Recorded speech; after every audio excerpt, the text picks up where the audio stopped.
Para wargi anu mulia, mangga ayeuna waktosna ngabandungan pidangan carita Sunda dina judul Jaka Lalana.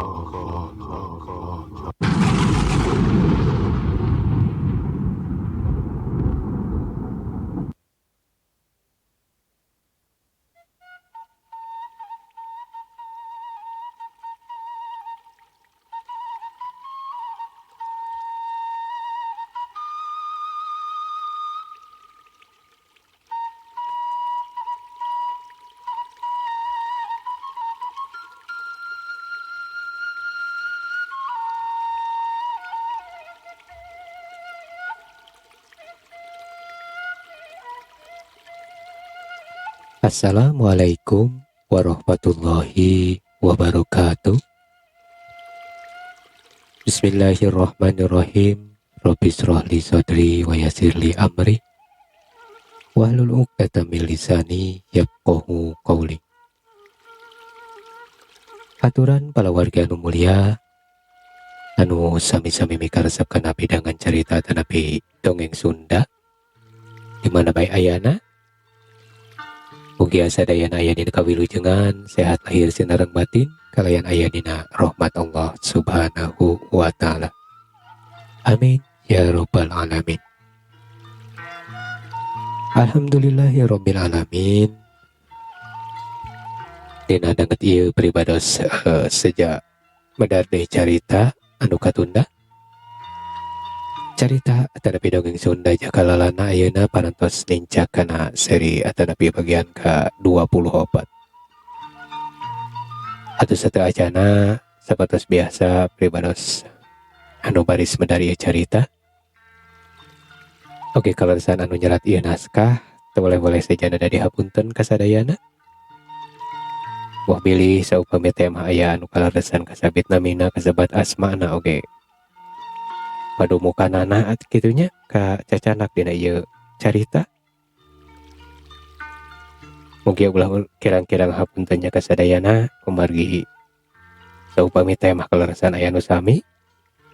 Ieu mah sanes anu sanyana mung sabatas carita anu teu aya dina kanyataanana nya. Sumangga atuh supados teu nyangkolong tingkana waktos.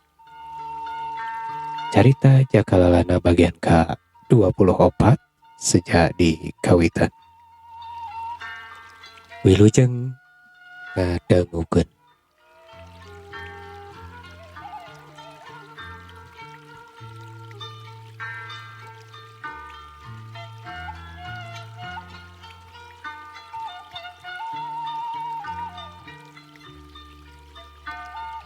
Maksad Aki kumaha teh ieu teh? Hapunten abdi teh can ngartos anu saleresna kana pamaksadan Aki. Nah ieu pancen teh aya patulah patelina sareng jati diri abdi anu saenyana. Atanapi mung sakadar nyamunikeun tanggal waler nu janten rama abdi. Cik punten Aki, saupami teh mah Abi teu kaabotan. Abi teh hoyong di paparinan bongbolongan. Sok sanaos saur kitu kieu oge pan abdi teh. Muhun kasaha deui saja tumaros. Abdi tangtos bakal nampi kalayan insyaallah abdi baris ngajalankeunana. Sok sanaos Aki tadi ieu teh disaur Aki tadi ieu teh pancen kawilang abot. Tak kumaha Aki kedah ka mana? Kedah kumaha? Tur kedah iraha abdi ngawitan ngajalankeun eta pancen teh?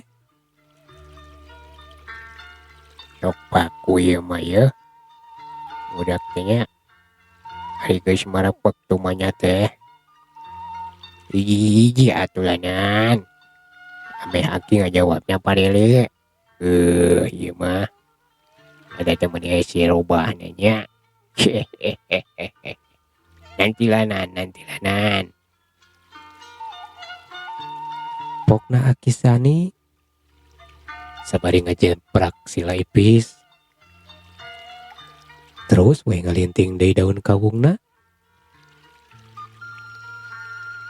Estu nambah beuki panasaran pikeun anggala mah. Nu sasateu sabar hayang geura apal naon pijawabeun Akisani.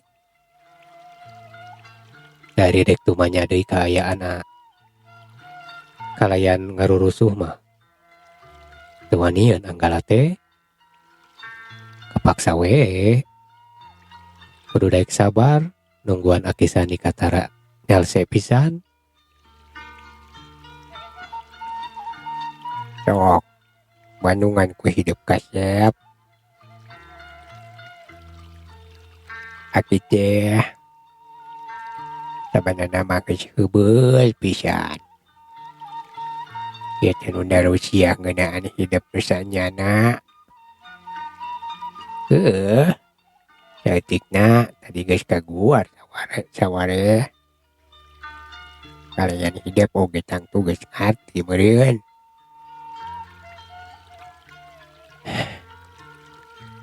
Tah, ari pancen anu kudu dicorang ku hidup teh kaya nama geus jadi katangtuan nu kungsi ku bapa hidup dicaritakeun baheula. Kahiji, hidup teh memang geus waktuna ngamalkeun ilmu nu ku Aki geus diajarkeun salila ieu. Jeung deui pikeun nambah luang jeung pengalaman we. Masalah ieu teh hidup can kungsi liar kanu jauh panan. Tah atuh nu saterusna hidup teh kudu sanggup narekahan owah-owah nu baris tumiba ka ieu alam. Nu dilantarankeun ayana hiji siluman nu katelah nyeratukeun di sini. Ya siluman oray nu disanghareupan di Curug Ciung teh ku hidup jeung ku Yang Isak. Eta makhluk teh tayari nya. Eta makhluk teh tayarian ti nyeratukeun di sini teh ngaranna teh. Anu tangtuna aya patalina jeung hidup mah. Batak geuning harita apalin ka hidup mah. Tamalah pandek ngabinasa sagala rupa geuning. Mun teh mah syariat bapa hidup teh buru-buru nulungan mah. Oh, gitu Aki. Tapi satarang abdi mah kapan eta teh beungeutna mangrupakeun Nyi Warsini. Nu sasaat nuju dipaluruh ti tadina. Nya dipaluruh ku abdi sareng ku Kang Isak teh pan. Ih. Kapan ngaranna oge siluman. Nu boga kamangpuan mancala putra mancala putih. Ya sakarepna we pikeun manehna mah hayang mangrupakeun saoge. Jeung peduli pikanyaho ku hidup eta siluman teh. Geus nyeuseub sarina Nyi Warsini. Tapi sok sanajan kitu, ieu teh lain boga arti Nyi Warsini teh bisa ditulungan. Da sanyana mah Nyi Warsini teh ayeuna sasat keur butuh pitulung. Lancarana lain kudu ditarekan ku ilmu bela diri hukul, tapi kudu dibarengan ku ilmu kabatinan. Tak kulantaran kitu hidup teh kudu miang ka sobat Aki. Anu jenenganana Mama dengan Sanupi. Nu dumukna di Tatar Kulon. Tah ieu oge salah sahiji amanah ti bapa hidup. Ku sakalian we engke hidup bakal dilawungkeun jeung menjadi dulur sa bapa. Nu jigana yeuna sarua umurna jeung hidup. Dulur. Baruk abdi gaduh dulur kitu Aki. Nya. Dulur sa bapa. Kan beda endung. Teu dikukutna teh ku kerisna mama jeung kan kulit teh. Matang ke cek itu cek kieu. Anggeus hideuk tepung jeung mama jeung can Ukri mah. Tangtu bakal kaguar sajarahna.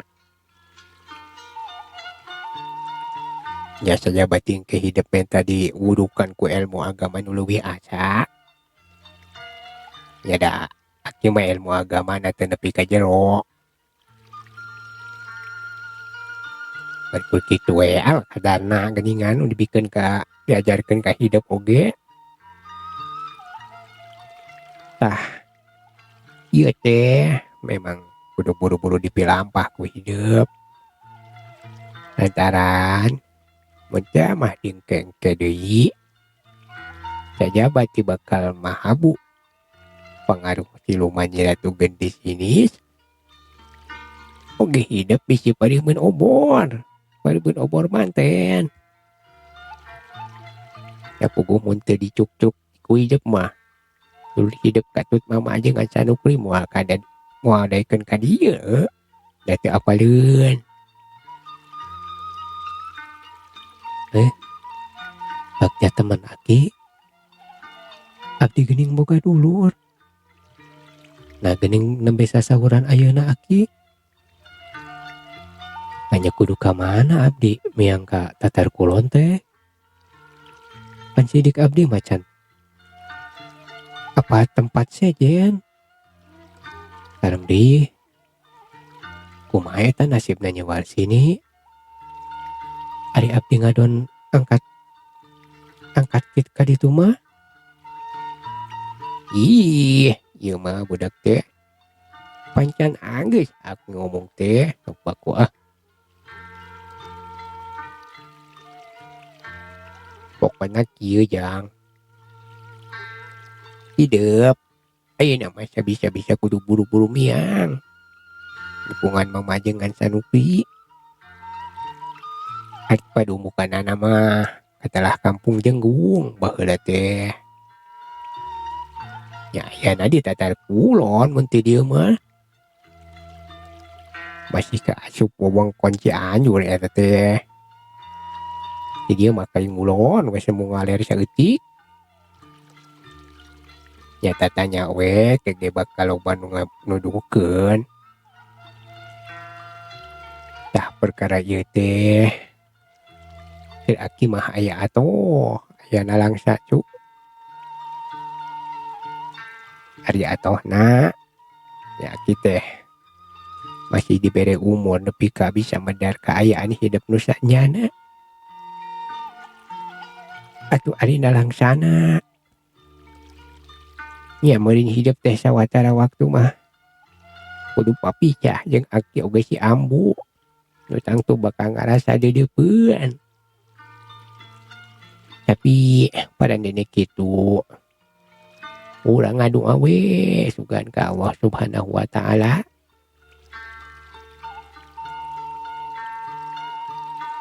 Sangkan jaga urang bisa diamprokeun deui. Kalayan aya dina hasil maksud. Tah ayeuna mah kitu we jang. Wayahna hidup kudu tatan-tatan pikeun ngalalana manggihanna mama jeung can Ukri. Heuleuna boga hati Aki ngajurung-jurung atawa ngusir hidup. Datang tu Aki teh beratna mah berat ya teh. Tapi lamun teu buru-buru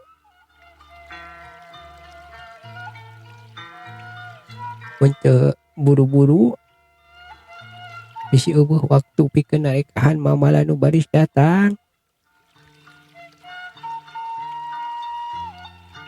Katambah deui mun teu mah Buru-buru bih aki kaburu eueuh. Heula.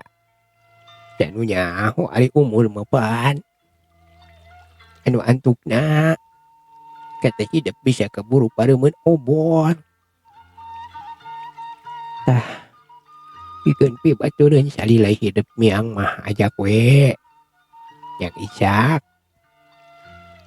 kahiji pan hidup mah geus loma. Atu kaduana panjang Ishak mah apanan eueuh kabeuberat idieuna oge. Dugaan we atuh kek meunang jodoh di pangumbaraan. Ku masak daek baturan anggala. Yakeun tong hariwang. Da bakal dibekeulan ku aki oge. Pokna aki sani sabari regot kuyup cai enteh dina bekongna nu kari saeutik deui. Kalian mencrong ka Kang Ishak. Nah, leres aki leres. Aya ku kaleresan da memang. Eta pisan. Anu ku abdi andos-andos teh. Cacat abdi teh. Nya. Hoy, palai kitu teh palai nyobian sakali-kali mah. Nyoba ke tempat lain. Ya geuning. Salami ieu mah. Kan ku kulilingan di dieu we geuning. Asa ngurung batok pisan hirup teh. Jadi weh kolot yang koyot gitu ya. Geus syukur atuh ari kitu masak. Pral ka ditu. Beda tereangan pengalaman. Pan paranjang keneh lalakon hidup duaan teh. Tangtuna bakal menang pengalaman anu anyar gara di luar mah. Kan kade nitip aki teh nitip mah HP. Pan di luar mah loba anu aneh. Ya ge sarua apa pada urang. Tapi tiap tempat teh sok aya we geuning bedana teh. Geusing bari ngajaga tingkah paripola. Pangpana masing bisa ngajaga omongan tah eta omongan. Bisa aya nu kasinggung atuh. Beuda kebiasaan urang di dieu teh cantang tuh sarua jeung di tempat sejen. Katak umatnya aki pepeujeuh. Hirup teh ulah jadi mamala pikeun batur. Angguran masing jadi anu mangpaat pikeun balelea.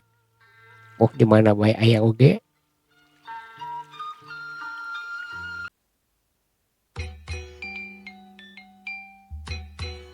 Aso heula mitra ngasonya. Aduh rada beuyeuh ieu.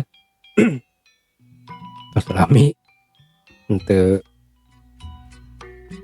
ngahanca deui mitra. Duh hapunten nya. Jalaranya kitu teh geuninganan seueur ka peryogian. Tapi sok sanaos kitu nya insyaallah pribados saja. Heureuh kitu nya sok sanaos begat-begat ieu teh. Waktosna teh can aya katangtosan. Sabaraha dinten sakali kitu teh sapertos nu sanes geuning nya unggal dinten ngagarap dongeng teh. Nya kitu teh apanan geuning. Segala ku nyalira mitra pribados mah. Atuh. Sapertos biasa dina sesi ngaso ieu ku pribados jadi anggo silaturahmi nepangan palawargi anu parantos satia nya padangukeun ieu padaran carita anu parantos keur subscribe anu parantos masihan jempol oge kanu parantos kersakeun nyerat komentar dina ieu channel mangga diantos ku pribadosnya komentarna eta mah bare bade titip salam atunya daftar hadir atanapi bade masihan kritik atanapi saran mangga diserat we dina kolom komentarnya tangtos ku pribados sejadi perhatoskeun kalayan kabingahan atuh anu sejadi tepangan dina danget ieu teh sapertos biasa di antawisna teh aya saderek Kang Ade Sukarna anu toleh setianya ngantos lajengna ieu carita mugia Kang Ade Sukarna sakulah wargi aya dina kawilujengannya. Nuhun. Atuh saterasna ka Kang Maryanayana anu linggih di Rengas Dengklok Karawang salam baktos oge nya teh pribados. Lajeng ka Kang Dego Cimerang anu linggih di Purwakarta. Kitu deui ka Kang Iim Ruhimat anu linggih di Tasikmalaya. Lajeng ka Kang Harisandi anu linggih di Sukabumi. Lajeng ka Teh Yulinda Belia nya. Saterasna kasaderek Egi anu linggih di Cijerah. Nuhun. Mas Oyum oge nya nu toleh larojong kana ieu acara ku perkawis teknisi nanya. Alhamdulillah geuninganan. Ayeuna tos mulai dilengkepan gitu tanya geuning. Duh, atur nuhun Mas Oyum. Atur nuhun pisannya ka Mas Oyum anu linggih di Boraya Kopo. Mangga ka wargi-wargi anu bade ngalereskeun alat-alat elektroniknya sapertos komputer naon we lah pokona manu kana ritu tah ahlina Mas Oyum teh. Mangga dong kapan we ka Boraya nya. Salajengna atuh ka warga Kampung Jenggung anu aya di Cianjur, ka para sepuhna terutamanya wargi-wargi pribados di itu, oge ka para pemudana atuh diantawisna dirinya teh aya Karang Taruna DJM nya anu sok toleh mararanco cenah sambil ngaronda. Salam baktosnya kasadayana mugi area dina kawilujengan atuh nuhun pribados ngaraos bingahnya aya pangrojong ti palawargi sadayana anu insyaallah sejak nambihan semua sumanget gitu nya ka pribados anu nembe diajar ieu. Mugi awe teu kapok ieu, teu kapokan gitu. Mugi sadayana aya dina kasehatan kawilujengan oge nya aya dina rahmat Allah Subhanahu wa taala nya. Salam baktos satu nuhun kasadayana. Mangga urang lajengkeun deui mitra.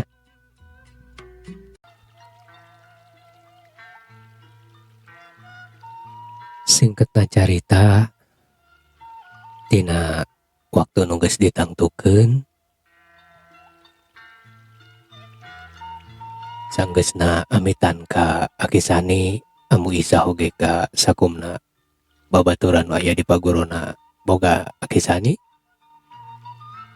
kalayan jurung doa ti salerea nu teu wudu we ieu teh saeutikna matak nimbulkeun rasa sedih oge nalangsa pikeun balarea nu ditinggalkeun. Anggala katut Kang Ishak sajamiang nyorang lalakon anyar anu can kungsi di alaman kumaranehna duaan.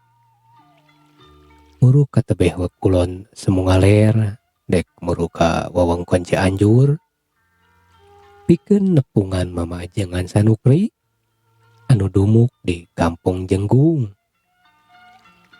Oge seja nyobadanan pancen nu diamanahkeun ka manehna.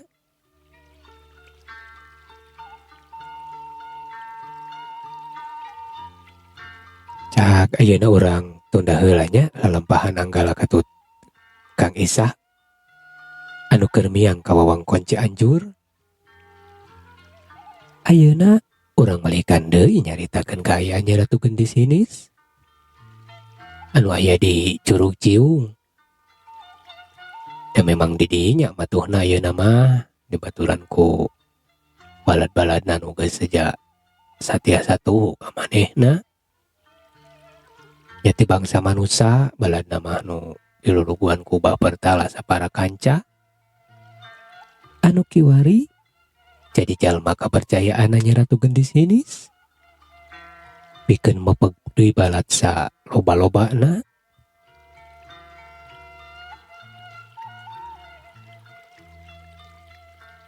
Nyi Ratu Gendis Sinis bisa pisan ngolo-ngolona ka jalma sangkan jadi baladna ku jalan mas nyasarkeun kalaku lampah jalma nu lemah iman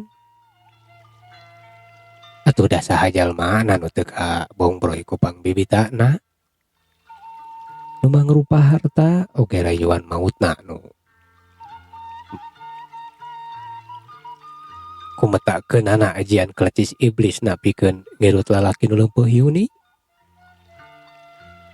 anu antukna pabade pisan Nyi Ratu Gendis Sinis teh ngumpulkeun balad ti bangsa manusia kalayan dibantu ku Bapertala sapara kanca anu sacara teu sadar kabeh nu geus kapangaruhan sacara teu langsung teh geus seja masrahkeun jiwana ku jalan ditukeuran ku sagala rupa pangbebenyona anu sabenerna mah ngan saukur akon-akon hungkul da buktina anu geus sanggup nyubadanan pamenta Nyi Ratu Gendis Sinis nu geus ngayakeun perjanjian jeung manehna teh teu sidikna kabeh oge dijadikeun badi gapikeun nyubadanan sagala rupa nafsu silumana Nyi Ratu Gendis Sinis anu butuh ngumpulkeun kakuatan nu saloba-lobana sakabeh jalma nu geus kagoda atawa geus asup ka pangaruh Nyi Ratu Gendis Sinis hamu bisa kaluar deui tina aturan anu ditangtukeun ku Nyi Ratu Gendis Sinis mun nya ge aya nu nyoba-nyoba kaluar tina eta perjanjian tangtuna bakal nimbulkeun rupa-rupa mamala ya kaasup Bapertala oge pan kitu da jero-jero hatena mah ngarasa kaduhung tapi da teu bisa kumaha apananan kepaksa we nurut ka Nyi Ratu Gendis Sinis teh nya ge lubak libuk ku harta tapi da teu mata kajadikeun larugina hate nu aya ngalun asa jadi beban pikiran nu susah pikeun di papalerkeunana kaudanon Gusti Ratu saperkawis maluruh raratan Anggala nu ayeuna tos teu aya di paguron Aki Sani da teu langkung sae upami teh mah urang candak we atuh Aki Sani na ka dieu urang cara ku cara paksa pangapunten Gusti mohon terasna mah urang taros we ka manajingna Anggala ampunten pisan ieu teh pribados teh saja mundur tulung pokna Bapertala harita keur ngajempak sila ipis di hareupeun Nyi Ratu Gendis Sinis anu ayeuna mah katara mangrupa cawene wujudna teh mangrupa cawene gelis rupa lain mangrupa oray atawa makhluk pikasieun oge lain deui make rupa Nyi Warsini anu satengah oray teh dan memang keayaan sarupa kitu teh satutasna harita nya bisa disebutkeun ritual merenya ritualna teh diganggu ku Anggala jeung Kang Ishak teh kiwari Nyi Ratu Gendis Sinis teh sasacongjon matakeun sagala rupa tarekahna kalayan lancar taya gangguan nya ge ngarasa gemas ka Anggala nu di arahna ngadon leungit teh raratan. Tapi keun we cenah. Da puguh geuning salila ieu teh manehna ngarasa jongjon. Atuh dina waktu anu ngan sababaraha poe oge geuning manehna geus sanggup nyampurnakeun ilmu silumana di alam manusia kalayan lancar. Harita oge di ditu mah Bapartala teh seja nemongkeun gumelana meureun. Kujalan nawarkeun jasa napikeun maluruh deui Anggala. Kujalan dek nyarak Akisani. Sok padahal di Ratu Gendis ini teh teu sing nitah. Samalah saolah salila ieu teh sasat geus dipopohokeun. Da pikirna can waktuna pikeun maluruh Anggala. Ayeuna mah manehna keur fokus ngusirkeun sagala rupa kakuatanana jeung tarekahna pikeun mulihkeun pangabisana tur mupeg balat saloba-lobana, pikeun dijadikeun kakuatan anu kadituna dek dipake malas kanyari ka kulawargana Raden Maulana. Pangpangna mah kanu jadi pamajikanana nu katelah nyimas kana ngaarum teh anu tayalian anak terekna di alam lalemut. Nu kiwari geus jadi musuh bubuyutanana anu bakal terus ngajadikeun Nyi Ratu Gendis sinis teu oleh panasaran. Samalah aya leuwihna ayeuna mah nyaeta salian ti mulangkeun kanyarina ka Nyimas Kana Ngaarum oge betah yang numpur ludeskeun kabeh kulawargana nu aya patula patalina jeung Nyimas Kana Ngaarum.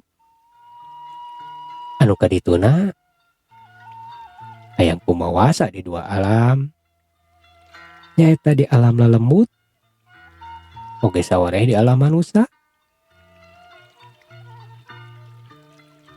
Ari Bapartala nu harita nyoba-nyoba ngaguar di urusan ngeunaan Anggala ka Nyi Ratu Gendis ini teh lain tanpa alasan. Puguh manehna teh keur aya ka keheul ka Akisani. Sok sanajan pernahna emang Bapartala teh nyabang pituin ka Akisani teh. Tapi pan kitu geuning teu boleh getreng wae jeung Akisani teh. Lantaran beda wae pamadeganana pan. Pangpang nama Akisani sok loba ngahulag. Samalah terang-terangan ngahalangan kana paniatan Bapartala. Anu teu boleh laku lampahna ngarugikeun jalma rea. Da ari rek dilawanan sacara langsung nya da puguh teu wani Bapartala teh. Sajabati saluhureun oge pan Akisani mah lain jalma atah-atah dina widang ilmu bela dirina. Matak boga paguron oge. Cinekna Bapartala teh seja muntang tulung minta dibantuan ku Nyi Ratu Gendis sinis ngagunakeun kakuatan silumana pikeun ngaberesan urusanana jeung nu jadi emangna sorangan. Nyaeta Akisani geus lila ieu urusan teh tapi nya kitu Bapartala teh teu wani ari kudu adu hareupan sacara langsung mah. Nya geus sababaraha kali kungsi eta oge Bapartala teh make leungeun batur nu diburuhan pikeun nyangkalak atawa ngajailan Akisani. Tapi daweuh nu mampu pan geuning.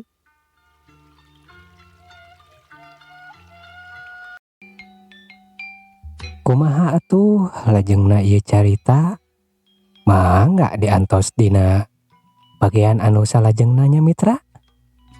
Kumargi ayeuna mah waktosna teu nyekapan. Mohon aduh hapunten nu kasuhunnya kasadayana tangtos pribados seueur kirangna seueur lepatna nya tacan tiasa nu nyugemakeun ka sadayana, tapi sok sanaos kitu mudah-mudahan we tiasa ngahiburnya kasadayana. Tiasa ngajantenkeun panglipur kolbu pang beberah kana manah wargi sadayana. Atur nuhun tina sagala rupi perhatosanana.